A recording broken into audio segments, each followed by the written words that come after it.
I don't even know if we call this best moments or whatever we're doing, but the number one most important thing we have on our list about Roddy Piper was his rivalry with Hulk Hogan.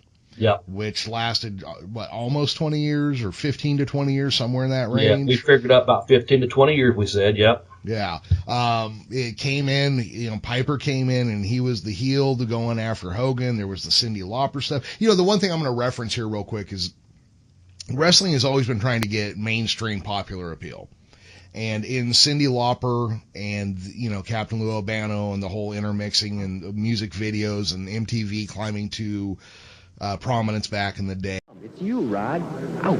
I saw what you did, man. I saw what you did to Cyndi Lauper and Dave Wolf and to the captain. You're a real big man, aren't you, when it comes to girls and little guys? Real big man. Well, listen, Piper, rock and roll's gonna get you, man, and you are going down. Roddy Piper, why don't you come out and fight like a man? Saying all them things about me. What's that? I saw that guy's teeth about 2 years ago. What's that guy's name? Dee Snider. Now he's got caps on him. Good for you. You just missed one cap. The pointed one that goes on your head? Yeah. And that other fella, what's his name? Nugent. Ted Nugent. Now, it's not my fault that your girlfriend calls your waterbed the Dead Sea now, is it? And Geraldine Ferrara. I'm sorry personally that you lost the election, because I figured we ought to have a chick for a president. We wouldn't have no wars, just every 28 days we'd have some intense negotiation. See you soon. Not only was there, modern pop culture crossover, but now all of a sudden there was Hulk Hogan's Rockin' Wrestling on TV. Mm-hmm. And Roddy Piper was the number one bad guy in that whole show.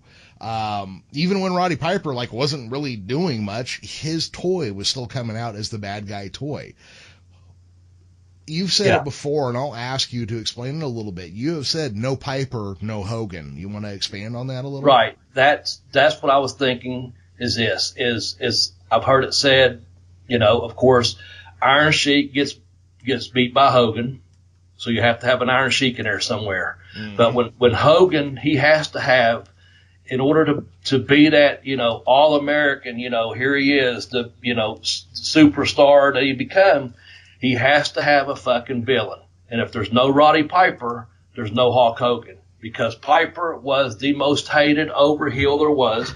Are you kidding me, man? We're supposed to be in a ring where we're supposed to fight, and you're going in there bringing rock and roll in, all this scuzzbag. I'm sitting there, I'm talking to Cyndi Lauper. I'm going over there, hello, darling, no, I won't have a date with you. I'm sorry, you have beer on your breath. And she's going to sit there and grab my leg. She's going to sit there and lay down and grab my leg, 104 pounds, me who's beat everybody in the world, and expects me to sit there and do nothing about her. So I kick her 12 yards across the field. She's a woman. She's a woman in the ring. But she's a woman. I'll tell you something. If you slap me, I'll knock you out. Everything. All through the years, there was that rivalry there. And I'll let you finish it up because I know you have somewhere where you're going with it for the last ending of it. But I'm just thinking all through those years, if you go back and look and you've got Hulk Hogan doing movies, you had Roddy Piper doing movies, but I'll take a Roddy Piper movie over a Hulk Hogan movie any fucking day of the week, man. Back to the reference of They Live and some other, he was in, I recall being up in, Vancouver, and he was up for shooting an episode of Viper that was on TV at the time. Oh, yeah. Well, don't forget Hell Comes to Frogtown.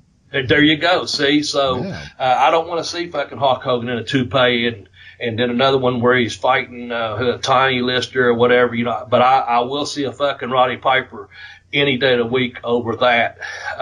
So I'm just saying, I'll let you finish up because I know you have something to say about the latter part of the rivalry. That was 15, 18 years later. But I just say, with no Roddy Piper, there's no Hulk Hogan. Yeah, and the nice thing is years later at WCW, they did get to kind of put a capstone on it when a now face Roddy Piper is fighting a heel Hulk Hogan and gets the win, but unfortunately nobody knew if it was for the title or not. I don't know how that happens, but Roddy Piper did get a clean win on Hulk Hogan in a reverse circumstance, which was kind of a cool thing to see then. Yeah. And, I think that was a great rivalry that they could use periodically or, use consistently at the beginning. And even when they brought it back and dusted it off, I wasn't sick of it. Right.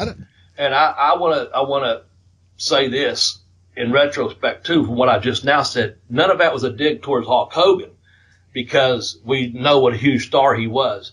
But it took that protagonist, to act, just someone out there poking him, had to have someone to push him, and that's who it was, and that was his nemesis. That was Piper. Oh, yeah. And so, again, it wasn't a dig toward Hogan or his work or his movies and the success that he's had in and outside the wrestling business. But to me, Piper was the man, and you can use that term with him, as I said earlier, icon. You've got people say heroes and legends, and they throw these words around. But there's only a few people to me that I said it on a Dusty segment, and I can safely say it on this segment. Roddy Piper, may he rest in peace, was a wrestling icon.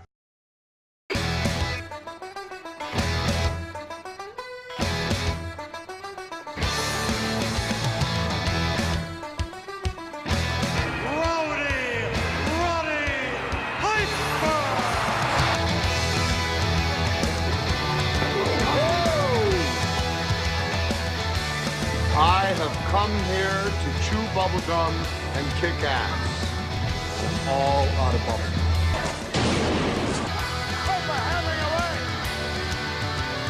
Welcome to Piper's Pit. Do not go rock at a man who's got a machine gun.